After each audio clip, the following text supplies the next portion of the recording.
Hello everyone, myself Dr. Manoj Kumar Nelwal, Assistant Professor from Department of Chemistry, Government PG College, Ramnagar, Nainital.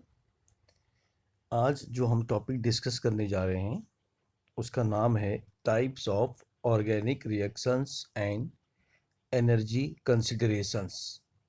ये topic BSc first semester के जो students हैं उनका जो chemistry का paper है फंडामेंटल ऑफ केमिस्ट्री फर्स्ट वहाँ से रिलेटेड है।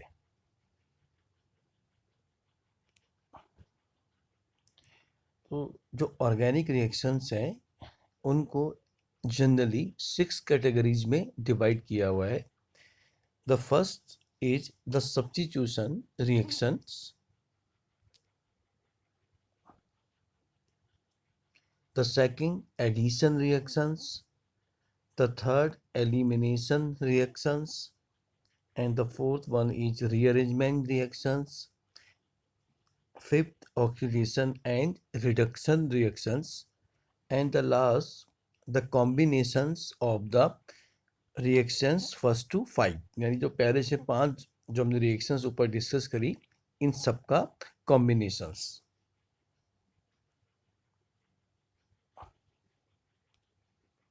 Now this are the some points to remember.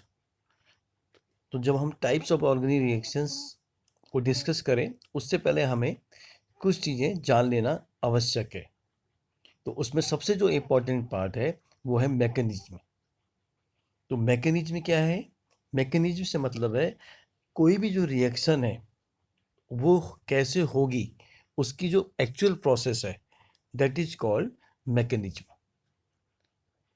जिसमें क्या क्या इंक्लूड होता है? विच बॉन्ड ब्रोकन, कौन से बॉन्ड ब्रेक हो रहे हैं, व्हाट इज ऑर्डर, क्या ऑर्डर है, हाउ मैनी स्टेप्स इन्वॉल्व, कितने स्टेप्स इन्वॉल्व्ड हैं, what is the relative rate of each step, हर जो स्टेप है उसका रिलेटिव रेट क्या है, what are the positions of atoms, जो एटम्स है उनकी पोजीशंस में किस प्रकार से और कैसे चेंजेस हो रहे हैं, and the last one what is the energy of the system at every point. और जो एनर्जी का जो टर्म है उस वो एनर्जी हर जो पॉइंट है मैकेनिज्म की वो कैसे रिलेट कर रही है, उसकी क्या वैल्यू है। तो ये सारे जो पॉइंट्स हैं ये कंबाइंडली हम डिस्कस करते हैं मैकेनिज्म में। और इन सारी जो पॉइंट्स को जो एड्रेस करती है मैकेनिज्म, तो वही मैकेनिज्म कहलाती है proposed mechanism. A proposed mechanism must fit all the facts available. तो जो भी आपकी मैकेनिज्म होती है generally they are proposed mechanism, जो इन सारे पैरामीटर्स को डिफाइन करते हुए उस रिएक्शंस के बारे में आपको जानकारी देते हैं। और सबसे इम्पोर्टेंट पॉइंट ये है it is always subject to change as new facts are discovered. मतलब इसमें हमेशा जो बदलाव है वो पॉसिबल है, इसीलिए आपने देखा इसको प्रपोज मैकेनिज्म कहा गया है। जैसे ही कोई नेक्स्ट फैक्ट अवेलेबल आ जाते हैं तो ये मैकेनिज्म क्या हो सकती है? चेंज हो सकती है। तो this is a most important term in organic reaction, mechanism. अब जो भी मैकेनिज्म होती है ऑर्गेनिक रिएक्शंस में उसमें क्या होता है generally breaking of a covalent bond. क्या होता है कि जो कोवलेंट बॉन्ड है आप जानते हैं जो ऑर्गेनिक कंपाउंड्स हैं generally the chemistry of carbon को बोला जाता है। और कार्बन के है तो उसकी एक प्रॉपर्टी है कि वो कोवलेंट बॉन्ड का फॉर्मेशन करता है। और जो कोवलेंट बॉन्ड का फॉर्मेशन होता है वो कैसे होता है? By the sharing of electrons, इलेक्ट्रॉनों की शेयरिंग से कोवलेंट बॉन्ड का फॉर्मेशन होता है। तो जो भी मैकेनिज्म होगी ऑर्गेनिक रिएक्शंस में वो कैसे प्रोसीड करेगी? वो प्रोसीड करेगी बॉन्ड के ब्रेक होने से, यानी जो कोवलेंट बॉन्ड है उनकी ब्रेकिंग होगी। और जो ब्रेकिंग होगी वो 3 प्रकार से हो सकती है, जैसे आप जानते ही हैं। या तो होमोलिटिक बॉन्ड फिशन होता है, होमोलिटिक बॉन्ड ब्रेकिंग होती है, या हेट्रोलिटिक बॉन्ड ब्रेकिंग होती है। ठीक है। And the third case is pericyclic mechanism, we will discuss later on. तो सबसे इंपॉर्टेंट यहाँ पे जो पॉइंट्स था कि जो कोई भी जो ऑर्गेनिक रिएक्शंस है वो हमेशा प्रोसीड करेगी ब्रेकिंग ऑफ वन और मोर कोवलेंट बॉन्ड के साथ। और जो 3 बेसिक टाइप ऑफ मैकेनिज्म है जो बताती है कि बॉन्ड किस प्रकार से ब्रेक होगा। तो the first one is heterolytic mechanism. तो जब भी कोवलेंट बॉन्ड ब्रेक होगा इन अ हेट्रोलाइटिक मैनर, तो उसमें क्या होगा, जो भी जो बॉन्ड है यानी कोवलेंट बॉन्ड में है, तो उस बॉन्ड में क्या होगा, पेयर होगा। जैसे मैंने अभी आपको बताया था कि जो कोवलेंट बॉन्ड का फॉर्मेशन होगा तो उसमें जो एटम्स हैं वो इलेक्ट्रॉनों की शेयरिंग करते हैं। तो जो भी बॉन्ड पेयर होगा वो बॉन्ड पेयर के जो दोनों इलेक्ट्रॉन्स हैं वो किसी एक एटम्स के पास चले जाते हैं, और इसलिए वहाँ पे आयंस का फॉर्मेशन होता है, यानी वहाँ पे आयनिक इंटरमीडिएट्स का फॉर्मेशन होता है, यानी वहाँ पे कैटायंस और एनायंस बनते हैं। तो जहाँ भी हेटेरोलिटिक बॉन्ड फिशन होगा वहाँ पे क्या होगा कि जो बॉन्ड पेयर के जो दो इलेक्ट्रॉन है वो किसी एक एटम के पास चले जाएंगे, जिसके पास जाएंगे it will be a negative charge, और जिससे दूर जाएंगे it will be a positive charge, और that is why there is a formation of ionic intermediates. The second mechanism जिसमें बॉन्ड ब्रेक होता है होमोलिटिकली। होमोलिटिकली में क्या होता है, जो बॉन्ड पेयर के जो दो इलेक्ट्रॉन है वो क्या होते हैं, बराबर बराबर बढ़ जाते हैं एटम्स को, जो शेयरिंग एटम्स होते हैं उनके इलेक्ट्रॉन एक तरह से वापस उनको मिल जाते हैं। तो इसको हम कहते हैं, जब ऐसा होता है तो कौन सा होता है, होमोलिटिक मैकेनिज्म। तो atoms of a covalent bond gets one electron each. तो जिन्होंने बॉन्ड बनाया था उन्होंने बॉन्ड पेयर के जो दो इलेक्ट्रॉन थे वो वापस में उनको एक एक आपस में मिल गए। In that case free radicals are form. तो यहाँ पे जो इंटरमीडिएट होते हैं वो फ्री रेडिकल्स होते हैं। जैसे हेट्रोलाइटिक में जो होंगे वो क्या होंगे, जनरली कार्बोकैटायन होंगे या कार्बन आयन होंगे। और जो होमोलिटिक बॉन्ड फिशन होगा तो उसमें जनरली जो बॉन्ड फिशन होंगे वो क्या होंगे, फ्री रेडिकल्स। ठीक है। And the third one is pericyclic mechanism. तो पेरीसाइक्लिक मैकेनिज्म में क्या है, इसमें क्या होता है कि जो बॉन्ड ब्रेकिंग है और जो बॉन्ड मेकिंग है that's why that is takes place simultaneously. मतलब इसमें क्या होगा, जो कोई इंटरमीडिएट का फॉर्मेशन नहीं होगा, यानी जो भी प्रोडक्ट का फॉर्मेशन होगा उसमें क्या होगा, ट्रांजिशन स्टेट बनती है। और वो ट्रांजिशन स्टेट कैसे बनती है कि वो बताती है कि जो बॉन्ड बन रही है, जो बॉन्ड बन रहे हैं या जो बॉन्ड टूट रहे हैं, ठीक है, वो एक साथ हो रहा है, तो कोई इंटरमीडिएट फॉर्म नहीं होगा। और यहाँ पे जो होता है, जो इलेक्ट्रॉनों का मूवमेंट होता है तो वो एक साइक्लिक मैनर में होता है। That is why these are called pericyclic reaction, यानी the movement of electron takes place in a cyclic manner. तो इसमें साइक्लिक ट्रांजिशन स्टेट का फॉर्मेशन होता है।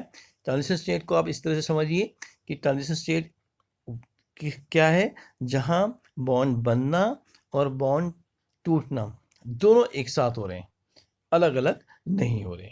ठीक है, तो लास्ट जो बताया कि इसमें कोई इंटरमीडिएट का फॉर्मेशन नहीं होगा।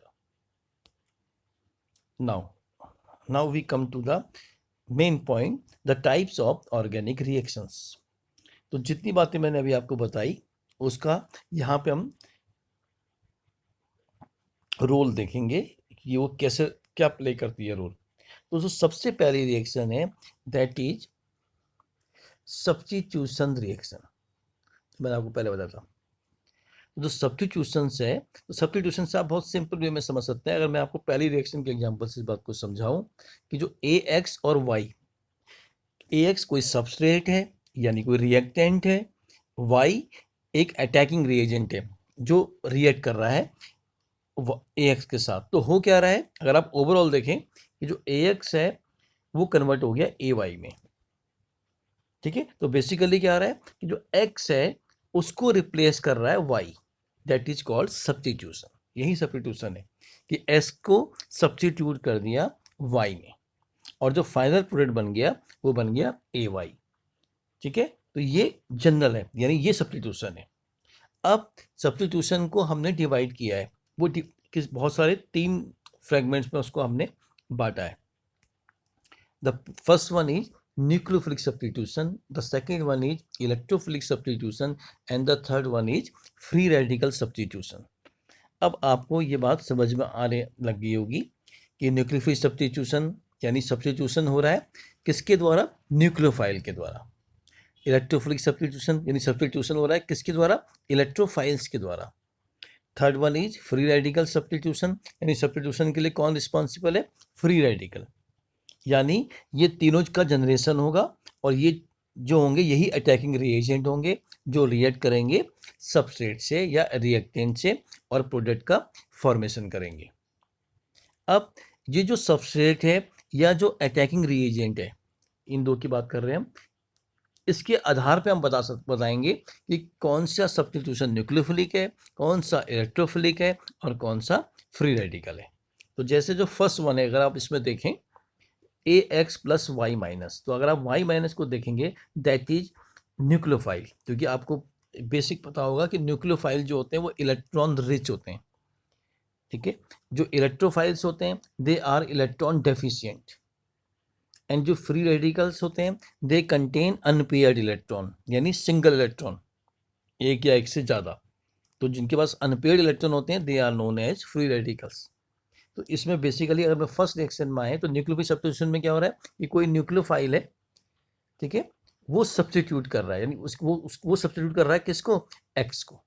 तो यहाँ पे आप देख रहे होंगे कि ये जो बॉन्ड फिशन है ये हेटेरोलिटिक बॉन्ड फिशन है, इसको यहाँ पे दिखाया गया है। क्यों? क्योंकि जो ए और एक्स के बीच में जो बॉन्ड है कोवलेंट बॉन्ड, उसका जो पेयर है वो क्या हो रहा है, किसी एक एटम के पास जा रहा है।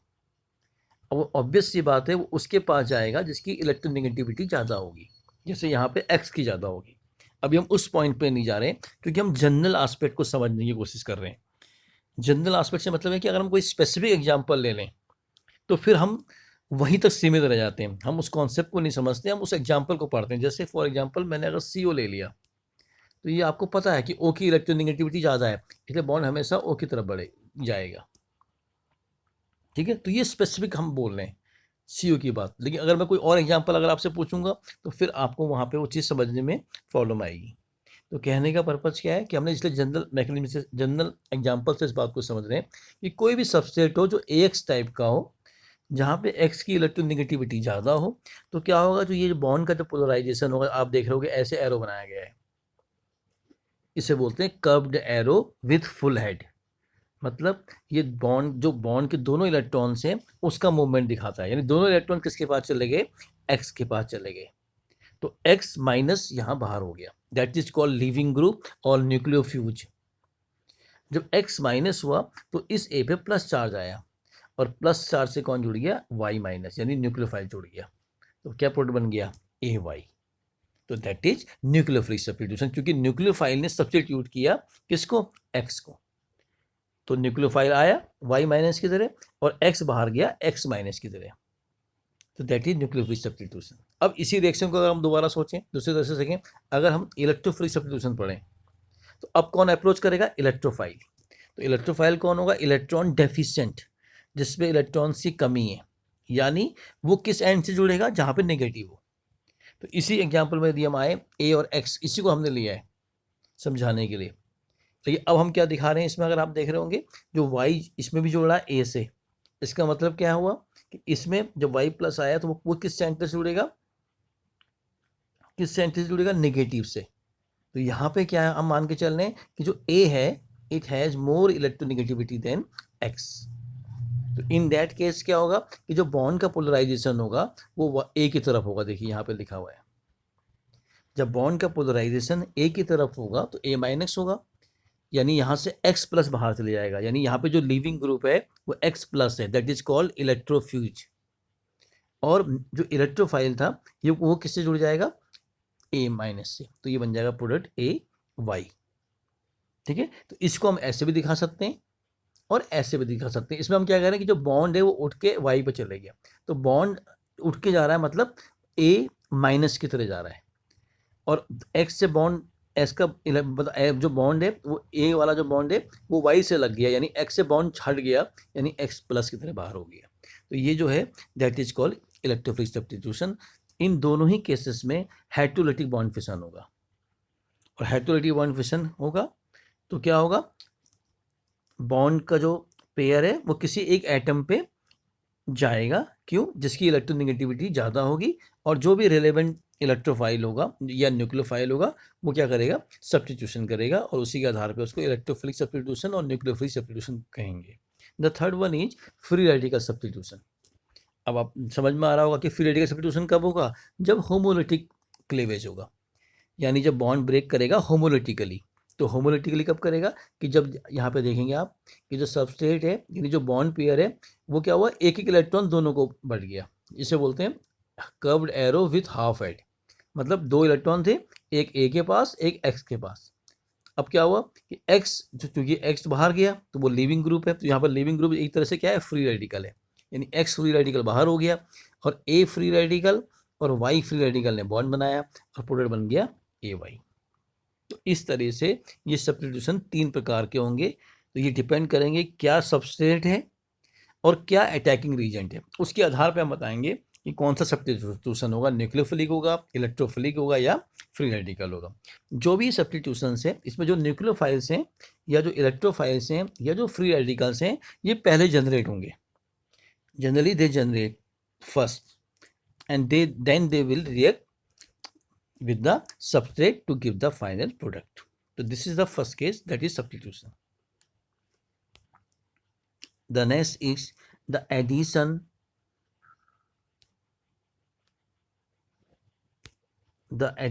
to double or triple bond. तो अगेन अगर आप यहाँ पे देख रहे होंगे तो यहाँ पे भी वही क्लासिफिकेशन आ रहा है, electrophilic addition, nucleophilic addition, free radical addition. ठीक है, तो डबल बॉन्ड हो चाहे ट्रिपल बॉन्ड हो, उसमें जो एडिशन जिसका भी होगा, यदि इलेक्ट्रोफाइल का एडिशन होगा तो उसको इलेक्ट्रोफिलिक एडिशन कहेंगे, न्यूक्लियोफाइल का होगा तो न्यूक्लियोफिलिक एडिशन कहेंगे, फ्री रेडिकल का होगा तो फ्री रेडिकल एडिशन कहेंगे। तो ये 3 हम पढ़ रहे हैं अभी। जैसे तो अगर हम इसमें देखें, अगर आपको दिख रहा होगा ये वाला केस पहला वाला इलेक्ट्रोफिलिक, तो नेचुरल सी बात है इलेक्ट्रोफिलिक में इलेक्ट्रोफाइल कौन होगा, जो विदाउट बॉन्ड के होगा, जो बॉन्ड पेयर के इलेक्ट्रॉन के साथ नहीं होगा। जैसे वाई डब्ल्यू में अगर हम देखें तो जो बॉन्ड पेयर है वो किसके पास चले गया, डब्ल्यू के पास। इसका क्या मतलब है कि यहाँ पे डब्ल्यू माइनस हो गया है, यानी ये सिस्टम से बाहर जा रहा है, यानी ऐड कौन हो रहा है, वाई। तो वाई ऐड नहीं हो रहा है, ये वाई प्लस ऐड हो रहा है। तो जब वाई प्लस ऐड हो रहा है ए पे, तो अगर आप उसको यहाँ पे ध्यान से देखेंगे तो ये जो बॉन्ड है वाला बी वाला बॉन्ड, ए से बी वाला जो बॉन्ड है वो उड़ गया ए से, जब ए से दूर चले गया तो ए पे प्लस आ गया, बी के पास गया यानी बी पे माइनस था, वाई पे प्लस था, तो यहाँ पे कैसा बन गया, बी वाई। तो ये बहुत इजीली वे में समझाया, इसको अगर आपको रिटर्न करके लिखेंगे तो आपको समझ में आ जाएगा कि किस तरह से बॉन्ड का पोलराइजेशन हुआ है। जैसे मैं इसको अगर समझाऊं कि ये बॉन्ड पहले वो बी पे टूटा तो बी माइनस हुआ, और माइनस के बाद बी से कौन जुड़ गया, वाई जुड़ गया, जब वाई जुड़ गया तो ये बॉन्ड डब्ल्यू की तरफ टूट गया। तो इस तरीके से हुआ है। इसका जस्ट रिवर्स होगा न्यूक्लियोफिलिक। अब अगर आप देख रहे होंगे कि ये बॉन्ड इधर टूटा तो ए माइनस हुआ, बी प्लस हुआ, बी प्लस से ये वाई माइनस जुड़ गया, तो बाहर कौन गया, डब्ल्यू प्लस, और फाइनली जो भी होगा फाइनली फिर वो जुड़ जाएगा, वो आपस में, क्योंकि एडिशन हो रहा है तो दोनों स्पेसिस जुड़ेंगे। जैसे अगर आप देखेंगे ए बी में वाई डब्ल्यू जुड़ गया तो ये बन गया, दोनों जुड़ेंगे, और ऐसे ही ए बी में वाई डब्ल्यू जुड़ गया तो भी ये बना। लेकिन दोनों में डिफरेंस है। डिफरेंस किस आधार पे है कि यहाँ पे इलेक्ट्रोफाइल ऐड हो रहा है तो that is Y electrophilic addition है, यहाँ पे न्यूक्लियोफाइल ऐड हो रहा है तो ये न्यूक्लियोफिलिक एडिशन है। तो ये डिपेंड किस पे करेगा, सबस्ट्रेट पे, कि आपका जो सबस्ट्रेट है वो क्या है, वो डिसाइड करेगा कि इसमें इलेक्ट्रोफिलिक एडिशन होगा या न्यूक्लियोफिलिक एडिशन होगा। लेकिन जो प्रोडक्ट का फॉर्मेशन होगा वो ऐसे ही होगा कि पहले इलेक्ट्रोफाइल ऐड होगा फिर न्यूक्लियोफाइल ऐड होगा इलेक्ट्रोफिलिक एडिशन में, और इसमें न्यूक्लियोफाइल एडिशन में पहले न्यूक्लियोफाइल होगा और फिर इलेक्ट्रोफाइल होगा, और प्रोडक्ट जो बन रहा है दोनों में अगर आप देखेंगे तो क्या हो रहा है, एडिशन हो रहा है डबल बॉन्ड में कंपाउंड का। The third one is free radical addition. Free radical addition में आप समझ में आ रहा होगा कि भाई नेचुरल सी बात है, इसमें जो क्लीवेज होगा होमोलिटिकली होगा। तो क्या हुआ कि पहले ये बॉन्ड ब्रेक हुआ, पाई बॉन्ड, दोनों तरफ फ्री रेडिकल जनरेट हुए, एक ए का इलेक्ट्रॉन ए के पास, बी का इलेक्ट्रॉन बी के पास, बी के इलेक्ट्रॉन के साथ वाई जुड़ के एक बॉन्ड कोवलेंट बॉन्ड का फॉर्मेशन हो गया, और डब्ल्यू फ्री रेडिकल बाहर हो गया, और यहाँ पे भी फ्री रेडिकल जनरेट हो गया। अब नेक्स्ट क्या होगा, ये डब्ल्यू बाहर हो चुका है, दोबारा से वाई डब्ल्यू आएगा, और इसमें से क्या आएगा अब डब्ल्यू, तो डब्ल्यू जब इसमें आ जाएगा वही बॉन्ड उसी तरह ब्रेक होगा होमोलिटिकली, और फिर ये प्रोडक्ट फॉर्मेशन हो जाएगा, ये वाई बाहर हो जाएगा। तो ये जनरल मैकेनिज्म है किसकी, फ्री रेडिकल की। इसमें फोर्थ केस है दैट इज साइमल्टेनियस एडिशन, जो आपको मैं बताया था मैकेनिज्म में तीसरी टाइप की जो मैकेनिज्म थी दैट इज पेरीसाइक्लिक मैकेनिज्म। तो पेरीसाइक्लिक मैकेनिज्म में क्या होता है, अगर आप यहाँ पे ध्यान से देखेंगे तो इसमें ये देखिए WY का एडिशन हो रहा है A डबल बॉन्ड B में। तो एडिशन हो रहा है तो बात समझ जाइए, WY के पास आ जाएगा, YB के पास आ जाएगा, WA के पास आ जाएगा, YB के पास आ जाएगा। तो कंपाउंड तो यही बनना है, लेकिन ये कैसे होगा ये बता रहा है कि ये जो बॉन्ड है W और Y का, ये यहाँ से हट रहा है, टूट रहा है, और वो WA के बीच से बन रहा है। देखिए यहाँ पे डॉट से दिखाया है, और A और B का जो डबल था वो सिंगल रह गया, और जो डबल वाला था वो B और Y के बीच में जा रहा है, तो ये वहाँ बन रहा है। तो ये दो बॉन्ड बन रहे हैं, और ये दो बॉन्ड पाई वाला इसका ये ब्रेक हो रहा है, और जो डबल बॉन्ड वाला A और B के बीच जो डबल बॉन्ड था वो भी ब्रेक हो रहा है। तो बॉन्ड मेकिंग और bond breaking both shown by dash line, और इस तरह से क्या हो रहा है, ये साइक्लिक ट्रांजिशन स्टेट इन्वॉल्व हो रही है। यानी ये जो बॉन्ड का मूवमेंट दिखा रहे हैं, तो बेसिकली ये बॉन्ड का मूवमेंट का मतलब क्या है, इलेक्ट्रॉनों का मूवमेंट। तो जो इलेक्ट्रॉनों का मूवमेंट हो रहा है it will held as a cyclic, अगर आप देखो cyclic transition state, cyclic ring बन गई 4 मेंबर। तो ये इसीलिए इसको पेरीसाइक्लिक भी कहते हैं। और कोई इंटरमीडिएट नहीं बना, ना ना कैटायन बना, ना एनाइन बना, ना फ्री रेडिकल बना, और फाइनली आपका प्रोडक्ट का फॉर्मेशन हो गया। तो ये दूसरा केस था, एडिशन टू डबल और triple bond. The third is elimination. Elimination से जैसे आप नाम से ही जान रहे हैं कि कोई ग्रुप या कोई एटम एलिमिनेट होगा कंपाउंड से, ठीक है। और यदि वो एलिमिनेशन, जैसे जनरली 2 प्रकार के होते हैं, अल्फा को बोलते हैं 1-1 एलिमिनेशन, और बीटा को बोलते हैं 1-2 एलिमिनेशन। यानी जो एलिमिनेटेड ग्रुप है, यानी जो एलिमिनेट हो रहा है, यदि वो एक ही एटम से जाए तो उसे 1-1 एलिमिनेशन बोलते हैं, और यदि वो अलग अलग एटम से जाए यानी 1-2 पोजीशन से जाए तो उसको बीटा एलिमिनेशन या 1-2 एलिमिनेशन कहते हैं।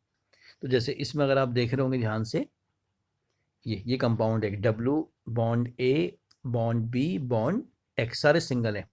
तो बेसिकली हो क्या रहा है, अगर आप देखेंगे कि जो W और A का जो बॉन्ड है वो शिफ्ट हो रहा है A और B के बीच में, और B और जो X है उसका बॉन्ड ब्रेक हो रहा है, यानी basically A double bond B, यानी एलिमिनेट क्या हो गया इसमें से, WX। तो क्योंकि इसमें एलिमिनेशन हो रहा है तो that is why this is called elimination reactions. और इसमें जनरली हम देखते हैं कि क्या होगा, बॉन्ड ऑर्डर बढ़ता है। यहाँ सिंगल बॉन्ड था तो यहाँ क्या हो गया, डबल, क्योंकि दोनों से एक एक बॉन्ड कम हुए, यहाँ से W गया, यहाँ से X गया, एक प्लस जाएगा एक माइनस जाएगा, वो ऑब्वियस है। और उसके आधार पे यहाँ पे क्या हुआ, ये एग्जाम्पल क्यों आया, क्योंकि इसमें एलिमिनेट हुआ ग्रुप WX। तो इसको अलग अलग लिखने का पर्पज़ ये है क्योंकि ये जरूरी नहीं कि एक साथ हो, ये अलग अलग स्टेप्स में भी होते हैं कि पहले एक जाए फिर दूसरा जाए। इसलिए इनको जानबूझ के, चूंकि हम जनरल मैकेनिज्म में डिस्कस कर रहे हैं, इसलिए इनको हमने अलग अलग लिखा है, ठीक है। तो overall the reaction is elimination, ठीक है ना। तो कह रहा है कि ये जो रिएक्शन है जनरली या तो हेटेरोलाइटिक बॉन्ड फिशन के थ्रू बढ़ती है, ब्रेकिंग से बढ़ती है, या पेरीसाइक्लिक से बढ़ती है। The fourth one is rearrangement reaction. अब रीअरेंजमेंट में क्या होता है, माइग्रेशन होता है किसी एटम का एक एटम से दूसरे एटम में, तो उसी को बोलते हैं रीअरेंजमेंट। यानी migration of one atom from one, migration of an atom और group from one atom to another, किसी एक एटम का या किसी एक ग्रुप का एक एटम से ट्रांसफर होगा या माइग्रेशन होगा दूसरे एटम में, तो उसको ही बोलते हैं हम रीअरेंजमेंट। अब इसमें क्या है कि जो एटम मूव कर रहा है वो कैसे मूव कर रहा है, क्या वो सिंगल इलेक्ट्रॉन के साथ मूव कर रहा है, क्या वो इलेक्ट्रॉन पेयर यानी बॉन्ड पेयर यानी के साथ मूव कर रहा है, यानी माइनस चार्ज के साथ जा रहा है, या वो पॉजिटिव चार्ज के साथ मूव कर रहा है। तो इस आधार पर हम कहते हैं यदि एक इलेक्ट्रॉन का माइग्रेशन होगा, तो जैसे ये है, तो एक इलेक्ट्रॉन का माइग्रेशन कब होगा, जब फ्री रेडिकल होगा। जैसे यहाँ पे देख रहे हैं अभी कि जो WA है उसके बगल में जो B है वहाँ पर रेडिकल है, फ्री रेडिकल। तो अगर W को यहाँ माइग्रेट करना है तो नेचुरल सी बात है उसको क्या है, फ्री रेडिकल की तरह मूव करेगा। तो W मूव करा, यानी यहाँ पे बॉन्ड फिशन हुआ होमोलिटिक, और W रेडिकल ने B रेडिकल के साथ BW बना दिया, और यहाँ पे फ्री रेडिकल जनरेट हो गया। यानी ये माइग्रेशन है एक इलेक्ट्रॉन का। या माइग्रेशन होगा इलेक्ट्रॉन पेयर के साथ, ये सबसे कॉमन है, जनरली आपने देखा होगा न्यूक्लियोफिलिक। मतलब इसमें क्या होगा, जैसे यहाँ देख रहे हो, नेचुरल सी बात है, अगर माइनस की तरफ जाना है तो बगल में चार्ज क्या होगा, पॉजिटिव। जैसे यहाँ देख रहे हैं आप कि जो B+ है उसमें चार्ज पॉजिटिव है। तो अगर W माइग्रेट करेगा यहाँ तो कैसे माइग्रेट करेगा, माइनस की तरह करेगा। W माइनस यहाँ जाएगा तो BW बॉन्ड बन जाएगा। जब डब्ल्यू माइनस जाएगा तो नेचुरल सी बात है ए पे चार्ज क्या आएगा, प्लस आएगा। ठीक है, जो कार्बोकैटायन का जो रीअरेंजमेंट है होता है वो यही है कि उसमें माइग्रेशन जो होता है इलेक्ट्रॉन पेयर के साथ होता है। ठीक है, and the third one is migration without electrons, मतलब बिना इलेक्ट्रॉनों के माइग्रेशन, यानी पॉजिटिव चार्ज का माइग्रेशन। मतलब कोई एटम पॉजिटिव है, पॉजिटिव चार्ज के साथ माइग्रेट कर रहा है, वो कह रहा है ये बहुत रेयर है। ठीक है, ऐसा बहुत रेयर है कि पॉजिटिव, जनरली पॉजिटिव मूव करे ऐसा नहीं होता, निगेटिव मूव करता है। जो इलेक्ट्रॉन रीच होता है वो पॉजिटिव सेंटर की तलाश में रहता है और वो अप्रोच करता है पॉजिटिव को। तो ये जस्ट वेरी कॉमन। तो कह रहा है ऐसा बहुत रेयर है कि इलेक्ट्रोफाइल, जैसे हम ये कह रहे हैं यहाँ पे नेगेटिव सेंटर है, तो अगर डब्ल्यू को माइग्रेट करना है यहाँ तो प्लस की तरह माइग्रेट करना होगा, यानी यहाँ से डब्ल्यू प्लस जाएगा और इसलिए ए पे क्या आएगा, माइनस। तो कह रहा है ये जो है इस तरह का जो माइग्रेशन है वो बहुत रेयर है, लेकिन ये 3 टाइप हैं। ठीक है, तो 30 3 पॉसिबिलिटीज ऑफ रीअरेंजमेंट रिएक्शंस। ठीक है, the fifth one is oxidation and reduction. तो ऑक्सीडेशन और रिडक्शन को हम, ऑक्सीडेशन में 3 चीजें हैं, या तो एडिशन ऑफ ऑक्सीजन होता है, या रिमूवल ऑफ हाइड्रोजन होता है, या रिमूवल ऑफ इलेक्ट्रॉन होता है। तो ये 3 केसेस को हम जनरली जानते हैं oxidation. Oxidation reactions are those in which either addition of oxygen takes place or removal of hydrogen takes place or removal of electron takes place. तो ये सिंपल सा एग्जांपल है, ये बहुत वास्ट चैप्टर है, बहुत ब्रॉड एरिया है oxidation और रिडक्शन रिएक्शंस का, लेकिन यहाँ पे जस्ट टू इंट्रोड्यूस या just to know the basic concept behind oxidation and reduction. तो यहाँ आप देख सकते हैं कि जो ऑक्सीजन है, अगर मैं पहले की बात करूँ तो ये एल्डिहाइड था, RCHO, इसका ऑक्सीडेशन हुआ तो ये कार्बोक्सिलिक एसिड में कन्वर्ट हो गया, यानी ऑक्सीजन ऐड हो गई, CHO जो CH बॉन्ड था उसमें OH इंट्रोड्यूस हो गया, that is why this is an oxidation reaction. The second one is removal of hydrogen. ये अगर हम यहाँ पे देखें तो क्या हुआ, एक H इससे गया, एक H यहाँ से गया, तो 2 H कम हो गए, तो बीच में सिंगल था, डबल बॉन्ड हो गया, यानी प्राइमरी अल्कोहल कन्वर्ट हो गया एल्डिहाइड्स में। This is also oxidation. And the third one is this is a phenoxide ion. इसमें क्या O माइनस है, O माइनस, जहाँ भी माइनस चार्ज है इसका मतलब 2 इलेक्ट्रॉन है वहाँ पे।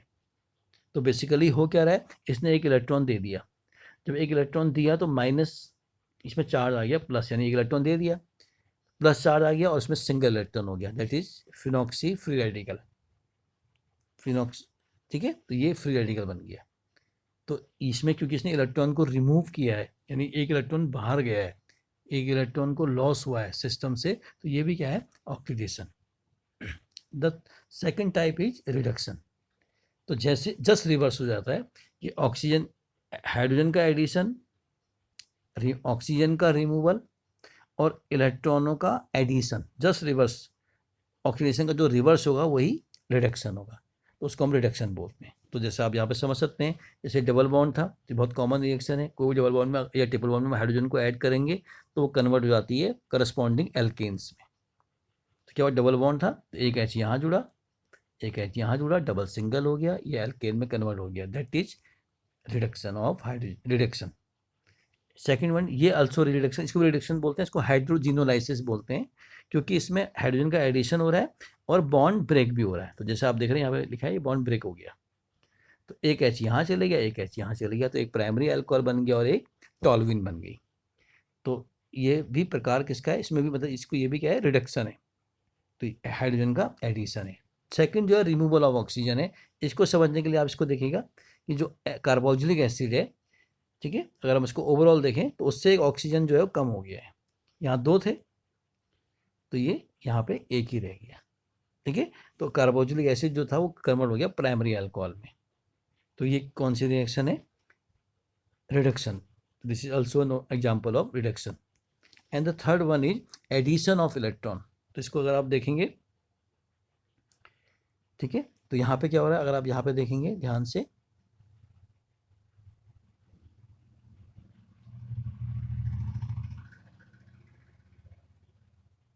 ये तो यहाँ पे देखेंगे आप, ये देखिए यहाँ पे डबल बॉन्ड जो है ये, तो बेसिकली ये है C डबल बॉन्ड O। अगर मैं इसको समझाऊँ तो हमेशा O पे पार्शियल नेगेटिव रहता है, C पे पार्शियल पॉजिटिव रहता है, because O is more electronegative than carbon.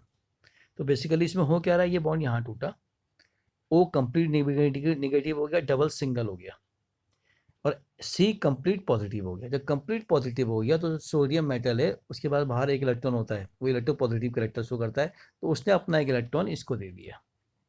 जब इसको दे दिया तो प्लस था, उसने एक इलेक्ट्रॉन एक्सेप्ट किया तो उसमें माइनस चार्ज आया, वो न्यूट्रल हो गया, और सी पे एक इलेक्ट्रॉन आ गया, ये ठीक है। तो बेसिकली हुआ क्या, इलेक्ट्रॉन का एक्सेप्टेंट यानी एडिशन हुआ इलेक्ट्रॉन का, कहाँ पे हुआ, सी सेंटर पे, कार्बन सेंटर पे हुआ, जिससे उसका प्लस चार्ज न्यूट्रल हो गया यहाँ पे, और एक इलेक्ट्रॉन आ गया और फ्री रेडिकल जनरेट हो गया। तो क्योंकि ये रिएक्शन प्रोसीड कर रही है इलेक्ट्रॉन के एडिशन से, तो this is also an example of reduction reaction. अब आगे जो हुआ वो आप देख रहे हो, तो एक मैकेनिज्म का पार्ट है, वो जो प्रोडक्ट बन रहा था ये बना, अब ये कपल कर गया। कपल से मतलब ये कि इसके दो मॉलिक्यूल ने रिएक्ट किया, और उन्होंने एक वाले कार्बन फ्री रेडिकल ने दूसरे वाले कार्बन के साथ बॉन्ड बना लिया, ये तो था ही। तो ये बन गया आपका कंपाउंड। फाइनली प्रोटोनेशन हो गया, तो ये भी OH हो गया, ये भी OH हो गया, ठीक है। तो पिनाकोल टाइप का कंपाउंड इसमें फॉर्मेशन होता है, डाइहाइड्रिक अल्कोहल बोलते हैं इसको। तो ये तो एक अलग, यहाँ हमारा जो पर्पज है समझाने का है कि इसमें क्योंकि इलेक्ट्रॉन का एडिशन हुआ है, that is why it is an example of reduction reaction.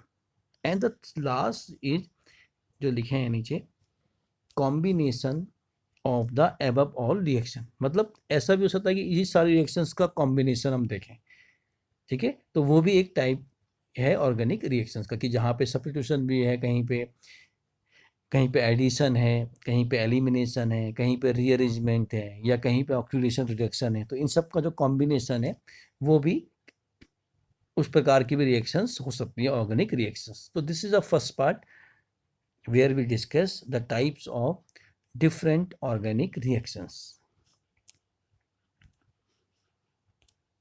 The next is energy considerations. So this is a very important part. अब इस चीज़ को समझने के लिए आपको कुछ जो पॉइंट्स है वो समझ में आने चाहिए। जो सबसे इम्पॉर्टेंट पॉइंट है that is the free energy.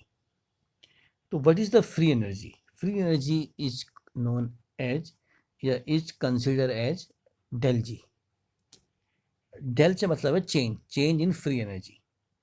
जब हम चेंज की बात कर रहे हैं तो कोई रिएक्शन यदि होगी तो उसमें दो चीज़ें जरूर होंगी, रिएक्टेंट और प्रोडक्ट। तो हम बात कर रहे हैं डेल जी मतलब प्रोडक्ट और रिएक्टेंट की एनर्जी के डिफरेंस को, दैट इज डेल जी। अब जो डेल जी है वो रिलेट करता है, दो पैरामीटर्स हैं उसके लिए, डेल एच और डेल एस। टी मतलब टेम्परेचर है किसी स्पेसिफिक टेम्परेचर पे, कोई गिवन टेम्परेचर हो उसमें हम देखेंगे, ठीक है। तो del H, what is del H? Del H is enthalpy change, del S is entropy change, T is for temperature. तो आपको पता होना चाहिए, आपको जानकारी होगी इस तीनों चीज़ों से मिलके कि जो डेल जी है यानी जो फ्री एनर्जी है किसी भी रिएक्शन की, वो उसका जो फॉर्मूला है वो डिपेंड करती है एंथैल्पी और एंट्रोपी पे किसी पर्टिकुलर टेम्परेचर में, इस फॉर्मूले के साथ। अब सवाल आता है कि what is enthalpy, what is entropy? तो जो एंथैल्पी है मैंने यहाँ पर जो बताया है कि वो है bond energy of the products minus bond energy of the reactants. मतलब इसमें यह है कि जो टोटल एनर्जी का जो चेंज हो रहा है, मतलब जितने बॉन्ड, भाई रिएक्टेंट होगा तो वहाँ बॉन्ड ब्रेक होंगे, अगर प्रोडक्ट बनेगा तो उसमें बॉन्ड फॉर्म होंगे। तो जो बॉन्ड फॉर्मेशन में जो एनर्जी हुई, या जो बॉन्ड ब्रेकिंग होगा तो बॉन्ड एनर्जी लगेगी प्लस, यानी एनर्जी की ज़रूरत होगी। बॉन्ड फॉर्मेशन होगा तो एनर्जी रिलीज होगी, समझ में आया? तो इसका जो अंतर होगा एनर्जी का, that is called bond energy, तो उसी को बोलते हैं हम एंथैल्पी। अब इसमें क्या होगा कि और एनर्जी ऐड हो जाएंगी, resonance energy, strain energy, solvation energy, ये डिफरेंट टाइप की एनर्जी है। तो जो भी ओवरऑल एनर्जी में चेंज आ रहा है, वो बढ़ रही है या घट रही है, दैट इज कॉल्ड एंथैल्पी।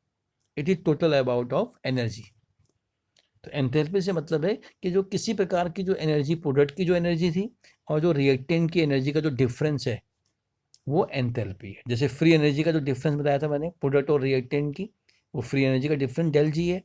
ऐसी रिएक्टेंट और प्रोडक्ट की जो एनर्जी है, जो भी एनर्जी है, किसी प्रकार की जो एनर्जी है, चाहे वो बॉन्ड एनर्जी हो, स्ट्रेन एनर्जी हो, रेजोनेंस एनर्जी हो, सॉल्वेशन एनर्जी हो, वो एनर्जी का जो डिफरेंस होगा प्रोडक्ट और रिएक्टेंट की, वो एंथैल्पी है। And the second is entropy. तो एंट्रोपी से मतलब हमारा ये है, एंट्रोपी से मतलब है रैंडमनेस और डिसऑर्डर, कि कोई सिस्टम जितना डिसऑर्डर्ड होगा, मतलब अनियमित होगा, या जितनी उसमें रैंडमनेस होगी, अनियमितता होगी, वो उसकी एंट्रोपी उतनी ही ज़्यादा होगी। इस बात को समझने के लिए मैंने 2 पॉइंट यहाँ पे आपको बताए हैं, कि जैसे मैंने यहाँ पे एक वेरिएशन एक बताया कंपैरिजन के हिसाब से, कि जो एंट्रोपी सॉलिड, लिक्विड और गैस, तो गैस की एंट्रोपी सबसे ज़्यादा होती है। ये समझाने के लिए बता रहा हूँ कि क्यों, तो गैस के जो मॉलिक्यूल्स हैं या जो एटम्स हैं, दे आर फ्रीली मूव, वो फ्रीली आसानी से मूव करते हैं स्पेस में। तो जितना स्पेस में आसानी से मूव करते हैं, यानी ज़्यादा रैंडमनेस, यानी सिस्टम क्या होगा, ज़्यादा डिसऑर्डर होगा।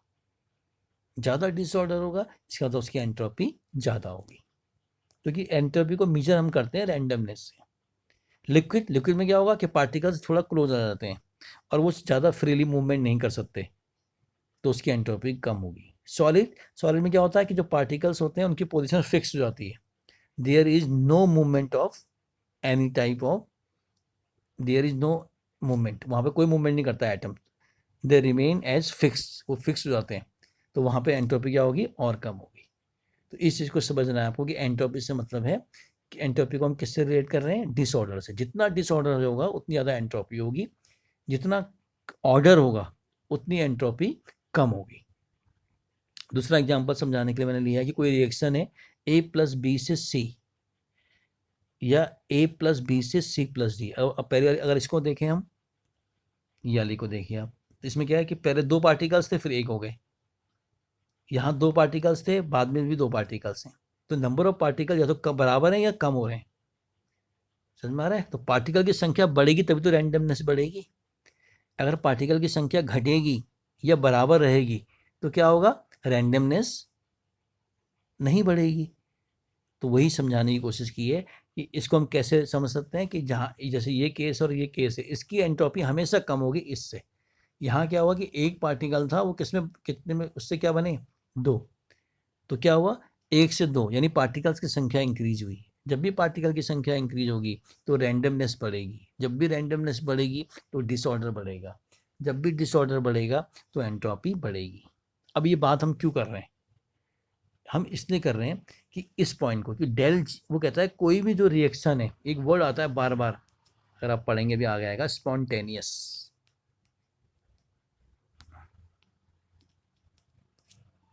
स्पॉन्टेनियस मतलब कंटिन्यूअस, लगातार। यदि कोई रिएक्शन A to B है, तो अगर इसको B को बनना है तो रिएक्शन तभी, ये B अगर A to B यानी रिएक्टेंट टू प्रोडक्ट कन्वर्ट होना है, तो ये तभी पॉसिबल है कि रिएक्शन कैसी हो, कंटिन्यूअस हो, स्पॉन्टेनियस हो, सिर्फ फॉरवर्ड डायरेक्शन में मूव करे रिएक्शन। तो अगर कोई भी रिएक्शन स्पॉन्टेनियस हो, उसके लिए क्राइटेरिया क्या है एनर्जी का, कि डेल जी निगेटिव होना चाहिए।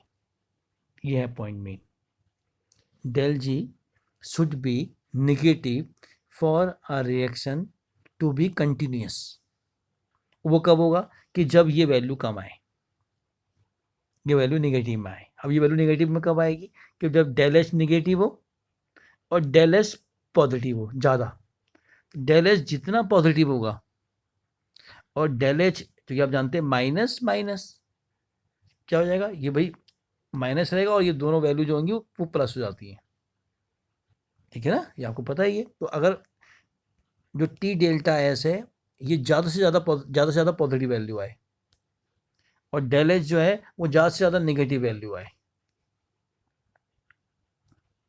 तो क्या होगा, इसका जो ओवरऑल वैल्यू आएगी वो माइनस में आएगी। तो माइनस में ज़्यादा वैल्यू कब आ सकती है, कि जब डेल एच निगेटिव में ज़्यादा वैल्यू आए और डेल एच की वैल्यू पॉजिटिव में ज़्यादा आए। क्योंकि टी तो कोई स्पेसिफिक टेम्परेचर है, वो फिक्स रहेगा। कोई भी आप स्पेसिफिक टेम्परेचर में पैरामीटर में देखेंगे, कोई भी टेम्परेचर जो होगा, एक स्पेसिफिक टेम्परेचर में हम रिएक्शन को देखेंगे, तो जैसे टी फिक्स होगा एक तरह से उस पर्टिकुलर रिएक्शन के लिए। तो डेल एस मतलब, अब आपको समझ में आ रहा है कि एंट्रोपी ज़्यादा से ज़्यादा आनी चाहिए। जितनी ज़्यादा एंट्रोपी होगी उतना ज़्यादा डेल जी निगेटिव आएगा, और ऐसे ही जो डेल एच है वो ज़्यादा से ज़्यादा निगेटिव आना चाहिए। अगर डेल एच ज़्यादा निगेटिव आएगा तो डेल जी भी क्या आएगा, नेगेटिव, क्योंकि ये दोनों पैरामीटर मिलके बनाएंगे डेल जी को नेगेटिव। ठीक है, इसीलिए आपको जो भी रिएक्शन जिसका एंथैल्पी नेगेटिव आ रही है और जिसकी एंट्रोपी पॉजिटिव में हाई वैल्यू है, मतलब पॉजिटिव आए लेकिन हाई वैल्यू, हाई आनी चाहिए, तो उसका डेल जी क्या होगा, निगेटिव होगा। और जिसका डेल जी निगेटिव होगा वो रिएक्शन कंटिन्यूअस होगी। तो this is the energy requirement. ठीक है, किसके लिए, किसी भी ऑर्गेनिक रिएक्शंस के लिए या किसी भी केमिकल रिएक्शंस के लिए। अब यहाँ पे देखिएगा थर्मोडायनेमिक एंड काइनेटिक। अब जो दो पैरामीटर्स हैं यहाँ पे, एक थर्मोडायनेमिक पैरामीटर है और काइनेटिक पैरामीटर है। जो थर्मोडायनेमिक पैरामीटर जो मैं अभी तो डिस्कस कर रहा था वो थर्मोडायनेमिक पैरामीटर था।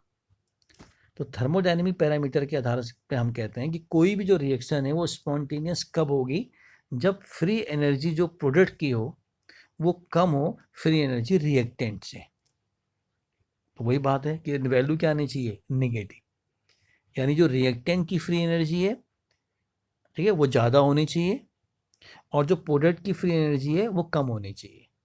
तो जब कम से ज़्यादा घटाएंगे तो वैल्यू नेगेटिव आएगी, और यदि वैल्यू नेगेटिव आएगी तो रिएक्शन स्पॉन्टेनियस होगी।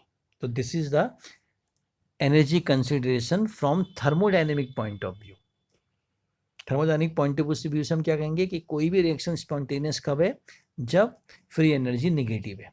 और फ्री एनर्जी नेगेटिव होने के लिए क्या है, मैंने आपको बताया था ये दो पैरामीटर्स हैं, ये आपको पता होने चाहिए, मैं बता चुका हूँ अभी थोड़ी देर पहले आपको।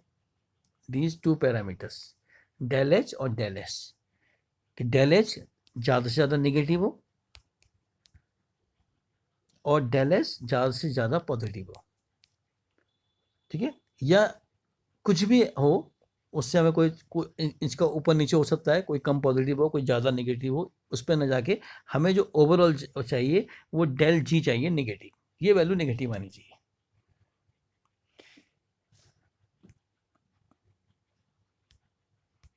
तो ये अब वो कहता है कि जो डेल जी नेगेटिव है ये नेसेसरी तो है, लेकिन ऐसा नहीं कि ये सफिशिएंट कंडीशन है किसी रिएक्शन के स्पॉन्टेनियस होने के लिए। और ये बहुत ही इंपॉर्टेंट पॉइंट है, यहाँ पे आपको विशेष ध्यान रखना है कि अभी तो हम बात कर रहे थे कि कोई भी जो रिएक्शन है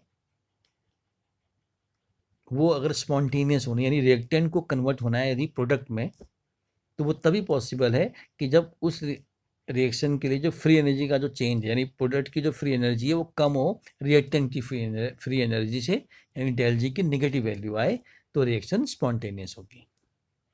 तो ये जो बात थी ये थर्मोडायनेमिक एस्पेक्ट था एनर्जी का। अब वो कहता है सेकंड पॉइंट पे कि जो नेगेटिव डेल जी है ये जरूर है कि वो नेसेसरी कंडीशन है, लेकिन सिर्फ नेगेटिव डेल जी से ही पर्पज सॉल्व नहीं होगा, उससे ही रिएक्शन स्पॉन्टेनियस, उससे ही रिएक्टेंट प्रोडक्ट में कन्वर्ट नहीं होगा। एक पैरामीटर और है, तो वो क्या पैरामीटर है, वो है काइनेटिक। तो उसने क्या कहा, कोई एक काइनेटिक पॉइंट ऑफ व्यू से किसी भी केमिकल रिएक्शन में यदि रिएक्टेंट को कन्वर्ट होना है प्रोडक्ट में, तो उसमें एक एनर्जी बैरियर है, यानी एक एनर्जी का रुकावट है, मतलब बैरियर मतलब एक एनर्जी का बैरियर है। वो बैरियर जो है वो अलग करता है प्रोडक्ट को रिएक्टेंट से। ठीक है, यानी प्रोडक्ट और रिएक्टेंट की एनर्जी के बीच में जो डिफरेंस है, रिएक्टेंट को कन्वर्ट यदि प्रोडक्ट में होना है तो सबसे पहले इस एनर्जी बैरियर को पार करना होगा।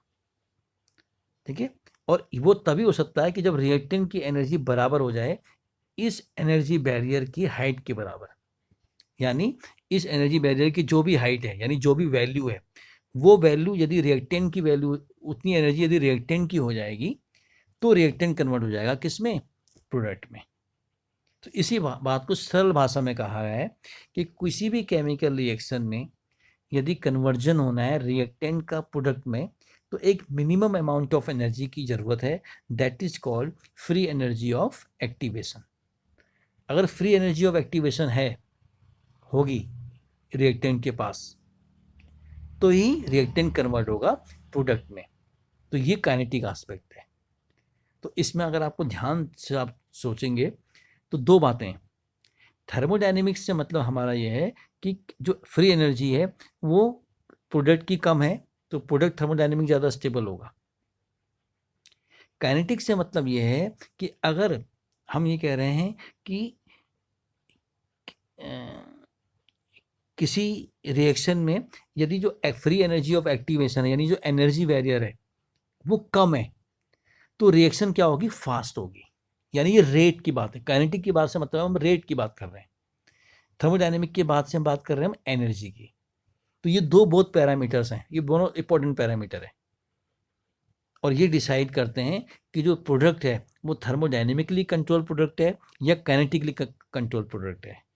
मतलब यदि किसी रिएक्शन के लिए फ्री एनर्जी ऑफ एक्टिवेशन का जो बैरियर है वो कम होगा तो वो रिएक्शन फास्ट होगी, यानी वाला प्रोडक्ट जल्दी फॉर्म हो जाएगा।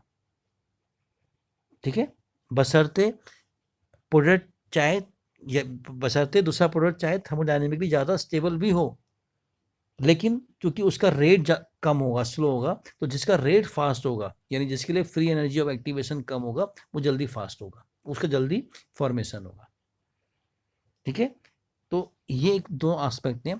तो अगर आपसे कोई फर्स्ट अगर आपको समझना है तो थर्मोडायनेमिक्स से मतलब सिंपल है, एनर्जी जिसकी कम है, जिसकी एनर्जी कम है वो थर्मोडायनेमिकली स्टेबल है। काइनेटिक से मतलब है कि जो फास्ट बन रहा है, जिसका फॉर्मेशन जल्दी हो रहा है। जल्दी कब होगा कि जो एक्टिवेशन बैरियर, जब एक्टिवेशन का जो बैरियर है, जो एनर्जी बैरियर है वो कम होगा, तो वो प्रोडक्ट जल्दी फास्ट होगा। तो वो कहता है कि मैक्सिमम जो रिएक्शन है ऑर्गेनिक की, उसमें क्या होता है कि जो मोर स्टेबल प्रोडक्ट होता है वही थर्मोडायनेमिकली स्टेबल भी होता है और काइनेटिकली भी स्टेबल होता है।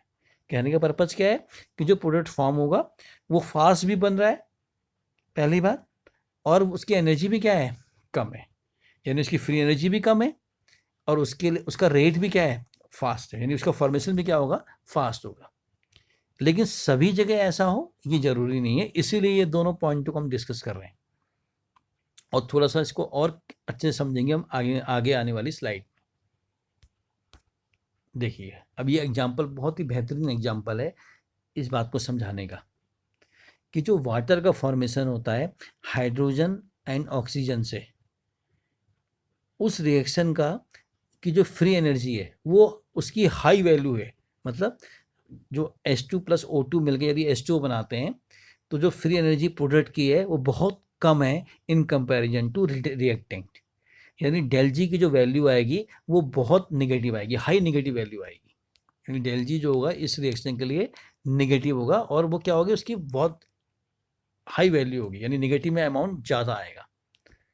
तो अभी तो आप थर्मोडायनेमिक पॉइंट ऑफ व्यू से हम कहते थे कोई रिएक्शन स्पॉन्टेनियस होगी कब, कि जब उसकी फ्री एनर्जी वैल्यू क्या हो, नेगेटिव हो, फ्री एनर्जी चेंज नेगेटिव हो, यानी प्रोडक्ट की फ्री एनर्जी कम हो, रिएक्टेंट की ज़्यादा हो, इसलिए वैल्यू क्या आए, नेगेटिव। तो ये तो रिएक्शन स्पॉन्टेनियस होनी चाहिए थी, यानी H2O2 मिलते और हमेशा क्या बनाते हैं, H2O। ठीक है, लेकिन वो क्या कहता है आगे अगर आप पढ़ेंगे तो कहता है however the mixture of H2 and O2 can be kept at room temperature for many centuries without reacting to any significant extent। इस बात का क्या मतलब है, वो कह रहा है कि जो H2 और O2 है उसको हम सेंचुरी तक, सालों तक ऐसे ही रख सकते हैं बिना रिएक्ट किए हुए, कि वो सिग्निफिकेंट एक्सटेंट मतलब एक बिना रिएक्ट किए हम उनको सालों तक रख सकते हैं, यानी वो H2O2 रिएक्ट ही नहीं करेंगे और H2O का फॉर्मेशन नहीं करेंगे अनलेस हमें पता है कि इस रिएक्शन के लिए डेल जी निगेटिव है। तो यहाँ पे आता है काइनेटिक एस्पेक्ट। ठीक है, वो कह रहा है यहाँ पे, अभी इस ग्राफ से आप समझना है इस बात को, ये एक फ्री एनर्जी प्रोफाइल डायग्राम है जिसमें किसी इंटरमीडिएट का फॉर्मेशन नहीं हुआ है। क्यों, क्योंकि अगर आप देखेंगे तो इसको ऐसे बनाया गया है कि इसमें कोई एनर्जी वेल नहीं है। वेल से मतलब है कि इस तरह ग्राफ होना चाहिए ये, that is called energy well. Well मतलब जैसे आप समझते हैं कुआं गहरा, तो ये जो वेल है यही इंटरमीडिएट होता है। तो यहाँ पे हमने आगे डिस्कस किया, हमने नॉर्मल डिस्कस किया है कि ये कोई रिएक्शन है, वन स्टेप रिएक्शन है। देखिए ये रिएक्टेंट है और ये ट्रांजिशन स्टेट है। ट्रांजिशन स्टेट मतलब वही जब बॉन्ड ब्रेकिंग मेकिंग एक साथ हो रही है, और ये आपका प्रोडक्ट बन गया। तो यहाँ पे रिएक्टेंट की फ्री एनर्जी ये है, यहाँ पे प्रोडक्ट की फ्री एनर्जी ये है। तो प्रोडक्ट की फ्री एनर्जी कम है, रिएक्टेंट की ज़्यादा है, यानी ये वैल्यू हमेशा निगेटिव आएगी। ठीक है, तो इसमें जो वैल्यू है डेल जी की, यानी जो फ्री एनर्जी चेंज है वो निगेटिव है।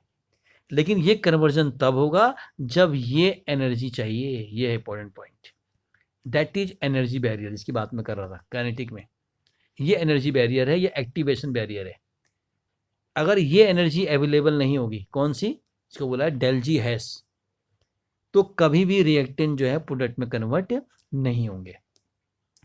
तो यदि फ्री एनर्जी ऑफ एक्टिवेशन हम ऐड करें, अब चाहे आप टेम्परेचर बढ़ा के करें, आप हीट करके करें, या आप किसी और माध्यमों से करें, तो बशर्ते आपको क्या करना है, आपने रिएक्टेंट की जो एनर्जी है जो यहाँ पे थी उसको बढ़ा के इतनी एनर्जी जब हो जाएगी तो क्या होगा, तभी ये कन्वर्ट होगा प्रोडक्ट में। तो this is a kinetic aspect, कि आपको एक minimum amount of energy that is called free energy of activation is needed for the conversion of reactant to products.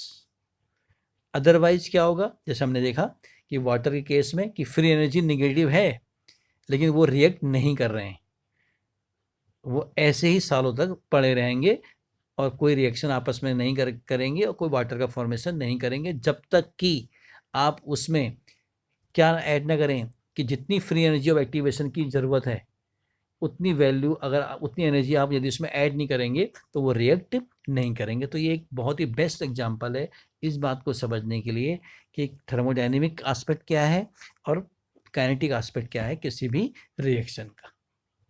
ठीक है, तो मैंने जैसे बताया कि मैनी केसेस में क्या होता है कि जो प्रोडक्ट होता है वो थर्मोडायनेमिकली भी स्टेबल होता है और काइनेटिकली भी स्टेबल होता है, और वो सबसे ज़्यादा स्टेबल प्रोडक्ट बनता है। यानी एक ही प्रोडक्ट बनेगा या जो डिजायर प्रोडक्ट है वही बनेगा, वो काइनेटिकली भी स्टेबल है, मतलब उसके लिए जो एक्टिवेशन एनर्जी बैरियर है, ठीक है ना, वो जो भी रिएक्शन थी उसमें उसको मिला और उसने रिएक्टेंट टू प्रोडक्ट में कन्वर्ट हुआ।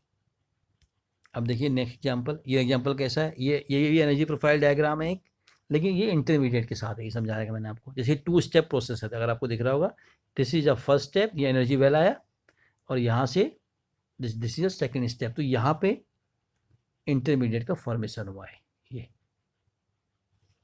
ठीक है, तो इसमें 2 स्टेप है, 1 स्टेप इंटरमीडिएट बना एंड देन 2 स्टेप। तो यहाँ पे आप देख रहे हो 2 एक्टिवेशन बैरियर है, पहला डेल जी 1 पहले स्टेप के लिए, दूसरा डेल जी 2। तो डेल जी 2 हमेशा कम होगा, क्योंकि जब इंटरमीडिएट जो होता है जनरली वो 1 सेकंड से कम समय के लिए फॉर्म होते हैं, वो शॉर्ट लिव्ड होते हैं और हाईली रिएक्टिव होते हैं, और वो तुरंत कन्वर्ट होते हैं प्रोडक्ट में। तो यहाँ पे भी अगर आप देख रहे होंगे तो जो रिएक्टेंट है उसकी फ्री एनर्जी और जो प्रोडक्ट है उसकी, तो प्रोडक्ट की फ्री एनर्जी कम है, यानी जो डेल जी है वो निगेटिव है, यानी जो प्रोडक्ट है वो थर्मोडायनेमिकली स्टेबल है। ठीक है, और यहाँ पे बताने की कोशिश की ये 2 एक्टिवेशन बैरियर है, तो जहाँ एक्टिवेशन एनर्जी ज़्यादा होगा, ठीक है, तो वही रेट डिटरमाइनिंग स्टेप होता है, यानी इसमें जो पहला स्टेप होगा वो रेट डिटरमाइनिंग होगा।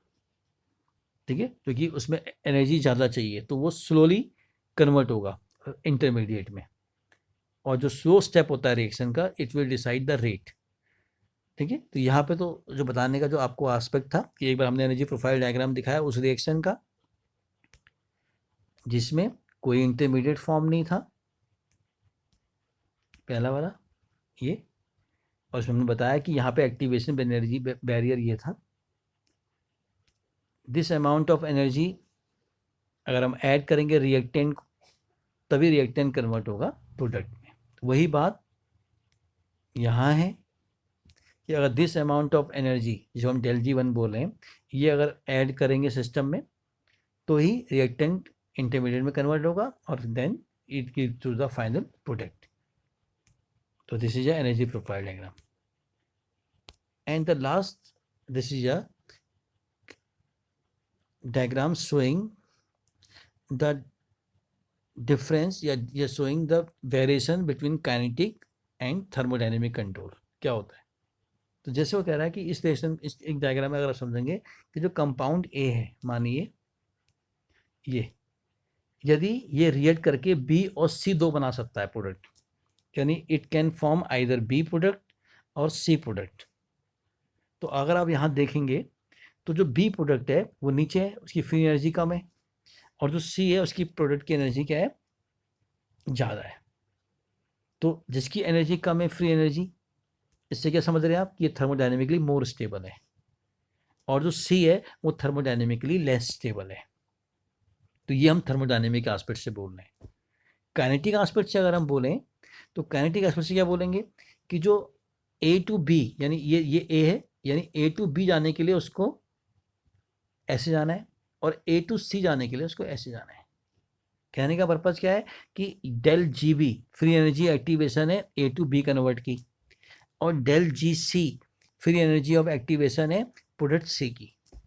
तो जो डेल जी सी है यहाँ पे अगर आप देख रहे होंगे ध्यान से, तो डेल जी सी जो है वो कम है डेल जी बी से। कहने का मतलब है कि जो फ्री एनर्जी एक्टिवेशन है वो यहाँ कम है, यानी ए टू सी जो फॉर्मेशन होगा वो फास्ट होगा बहुत in comparison to A to B.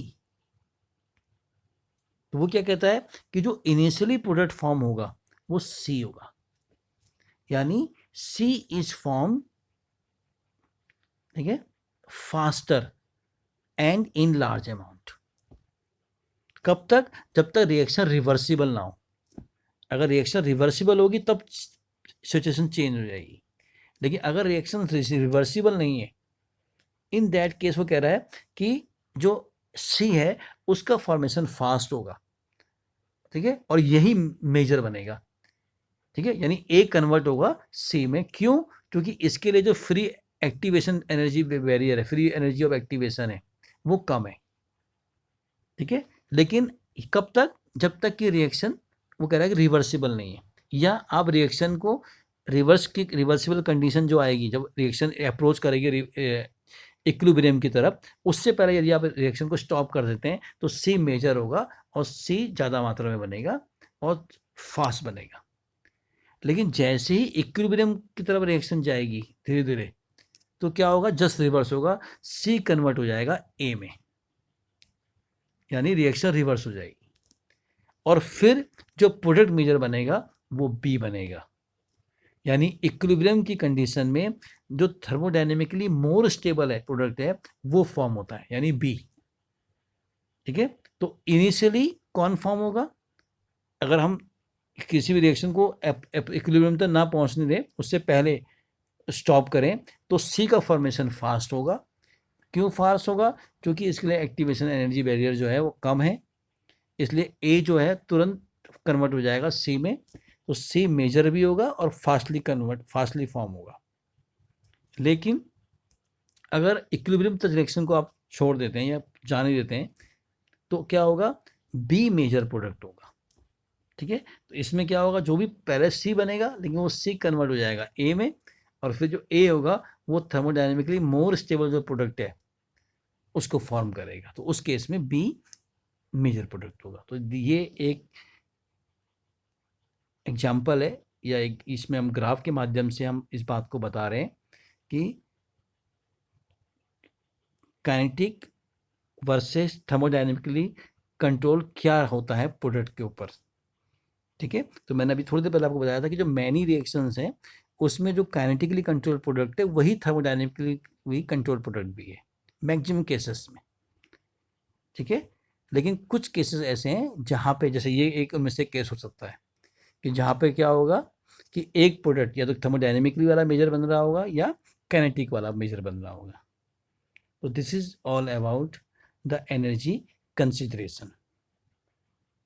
I hope ये आपको अच्छे से समझ में आया होगा, और जब भी ये किसी भी माध्यम से आप लोगों के बीच पहुँचे, स्टूडेंट के बीच में, तो आप कमेंट करके ज़रूर बताएं। Thank you very much.